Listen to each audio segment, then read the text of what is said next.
Hello दोस्तों, welcome to university D अड्डा।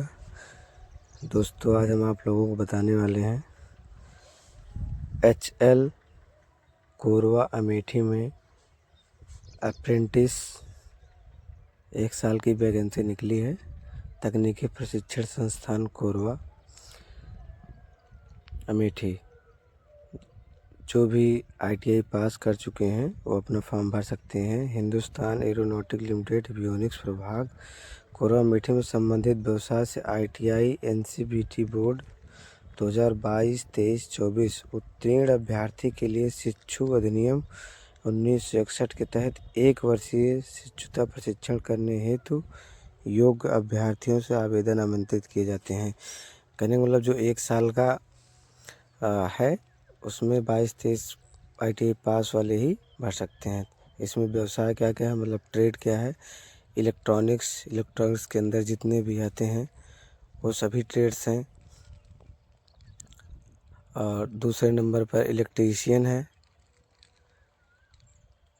तीसरे नंबर पर फिटर है, चौथे पर टर्नर है, पाँचवें पे मशीनिस्ट है, छठवें पे इंस्ट्रूमेंट मैकेनिक है, सातवें पे RAC है, आठवें पर draftsman mechanic, COPA machinist mechanic, motor vehicle, electroplater, welder, painter, plumber आदि। इस प्रकार से कुल 16 प्रकार के ट्रेड्स हैं, जिसका कोई भी ट्रेड हो अपना भर सकता है। और इसमें ये साफ दिखाया गया है जो भी शिक्षार्थी 2022-23-24 में उत्तीर्ण हुए हैं वही इस फॉर्म को भर सकते हैं। ये देखिए यहाँ इनके नोटिफिकेशन में दिखाया गया है।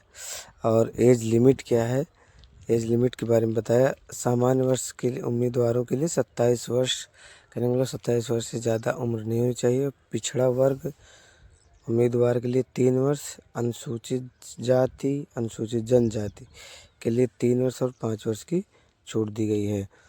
और अभ्यर्थियों को ये भी बताया गया है कि कई बार फॉर्म ना भरें, और इसका जो लिंक है वो आपको हमारे डिस्क्रिप्शन में मिल जाएगा। तो और आइए स्क्रॉल करते हैं। अभ्यर्थियों से अनुरोध है कि अपना आवेदन केवल एक ही बार भेजें। अभी हमने आपको बताया ना कि एक ही बार आपको आवेदन करना है, क्योंकि अगर आपसे कुछ गलत हो गया तो लास्ट बार में आप जो आवेदन करेंगे वही आपका मान्य होगा। और इसके बाद भी इसके आवेदन पत्र की अंतिम तिथि 4/5/2025 है।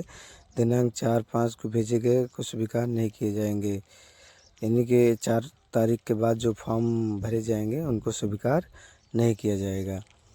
इसके अलावा इसके चयन प्रक्रिया के बारे में कुछ बताया गया है। जो कहीं संस्थान में प्रशिक्षण ले चुके हैं या फिर उनका संविदा पर थे वो समाप्त हो गया है, उनका चयन करने योग्य नहीं है, चयन प्रक्रिया से हटा दिए जाएंगे। देखिए लिखा है, जो अभ्यर्थी शिक्षा नियम 19 के तहत किसी भी संस्थान प्रशिक्षण कर रहे हैं या कर चुके हैं उनका चयन प्रक्रिया योग्य नहीं है। ITI उत्तीर्ण किए हुए 3 वर्ष पूरा कर चुके हैं, शिक्षा अधिनियम 19 के तहत शिक्षा प्राप्त करने हेतु पात्र नहीं। जो 3 साल से पहले ITI प्राप्त कर चुके हैं ITI की डिग्री, वो भी इस फॉर्म को नहीं भर सकते हैं।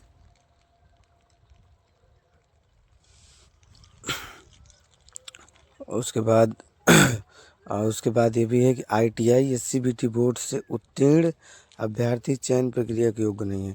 कहने का मतलब जो भी अभ्यर्थी SCVT बोर्ड से ITI पास किए हैं वो भी इस फॉर्म को भरने योग्य नहीं बताया गया है। सिलेक्शन प्रोसीजर क्या है इनका, चयन प्रक्रिया में 100 नंबर का होगा, जिसमें से 10वीं के कुल अंकों का 70%। ये देखिए 10वीं परीक्षा में कुल प्राप्त अंकों का 70% और ITI परीक्षा में कुल प्राप्त अंकों का 30% के आधार पर मेरिट लिस्ट बनाई जाएगी। इसके बाद स्क्रॉल करते हैं नीचे की ओर, और जब इसका जिनका हो जाएगा तो ये HL के नोटिस बोर्ड पर या फिर HL की ऑफिशियल वेबसाइट पर और उसका करियर सेक्शन में जाकर अपना देख सकता है कि हमारा हुआ है कि नहीं हुआ है। देखिए करियर सेक्शन में प्रकाशित की जाएगी। इनकी नोटिफिकेशन में साफ साफ लिखा हुआ है, अंतिम रूप से चयनित अभ्यर्थियों के लिए सामान्य निर्देश instruction for provisional selected candidates. जो कैंडिडेट सिलेक्ट हो जाएंगे उनके लिए है। अंतिम रूप से चयनित अभ्यर्थी की सूची line by board, notice board और HL की वेबसाइट www.hl पर करियर सेक्शन में प्रकाशित की जाएगी। उसके बाद अंतिम रूप से मेडिकल परीक्षा जिनका भी अंतिम में हो जाएगा उनको मेडिकल परीक्षा भी कहने का मतलब वो अपना मेडिकल सर्टिफिकेट बनवा के लाएंगे और उन्हें प्रस्तुत करना होगा और फिटनेस प्रमाण पत्र प्रस्तुत करना होगा। मेडिकल ये देखिए शिक्षुता प्रशिक्षण के लिए पदभार ग्रहण करने के समय जमा करना होगा। जब वो ज्वाइनिंग करेंगे तब जमा करना होगा। उसके बाद अभ्यर्थियों से अपने स्थायी निवास स्थान से आयुक्त पुलिस अधीक्षक से पुलिस सत्यापन प्रमाण पत्र प्राप्त करना होगा और मूल प्रमाण पत्र के सफलतापूर्वक सत्यापन के उपरांत शिक्षुता प्रशिक्षण प्रारंभ करते समय जमा करना होगा। जब आप जाएंगे ज्वाइनिंग करने तब आपको पुलिस वेरिफिकेशन भी साथ ले जाना होगा और इसके साथ मूल दस्तावेज भी कुछ ले जाना, जैसे हाई स्कूल सर्टिफिकेट, ITI, सभी सेमेस्टर की मार्कशीट और प्रमाण पत्र, अनुसूचित जाति, अनुसूचित जनजाति, पिछड़ा वर्ग के लिए नवीनतम जाति प्रमाण पत्र लागू होंगे। तो अनुसूचित जाति, अनुसूचित जनजाति के लिए जाति प्रमाण पत्र भी लगेंगे जो नवीनतम हो। दिव्यांग प्रमाण पत्र दिव्यांगों के लिए लागू है। AWS के लिए लागू हो। HL कर्मचारियों के आश्रित बच्चे और पत्नी के लिए HR के संबंधित अधिकारी द्वारा प्रमाणित प्रमाण पत्र यदि लागू हो। और आधार कार्ड, अप्रेंटिस पंजीकरण संख्या की ईमेल, जब आपका पंजीकरण हो जाएगा तो आपके ईमेल पर जाएगा मैसेज, तो उसका एक फ़ोटो कॉपी भी साथ में लेके जाना है। ये देखिए अप्रेंटिस पंजीकरण की ईमेल कॉपी। ये नीचे स्क्रॉल करते हैं। सभी मूल प्रमाण पत्र कागजात प्रस्तुत करने होंगे। जब इसका ओरिजिनल सब कुछ जमा करना पड़ेगा जब आप ज्वाइनिंग करेंगे। देखिए मूल प्रमाण पत्र कागजात प्रस्तुत करने होंगे। आइए नीचे वृत्तिका एवं प्रशिक्षण अवधि कितने साल की अवधि है, तो इसमें साफ साफ लिखा है महीने शिक्षाओं के प्रति महीने नियमानुसार क्षेत्रीय कौशल विकास एवं उद्यमशीलता निदेशालय कानपुर द्वारा संशोधित दर से वृत्तिका दी जाएगी। प्रशिक्षुता प्रशिक्षण अवधि केवल 1 वर्ष की। कहने का मतलब आपका जो अप्रेंटिस है केवल 1 वर्ष का, और जो भी इसमें वेतन देयमान होगा वो कानपुर द्वारा वहाँ के जो निदेशालय है वहाँ से तय किया जाता है कि आपको कितना दिया जाएगा। इस प्रकार से इसमें सब बताया गया है।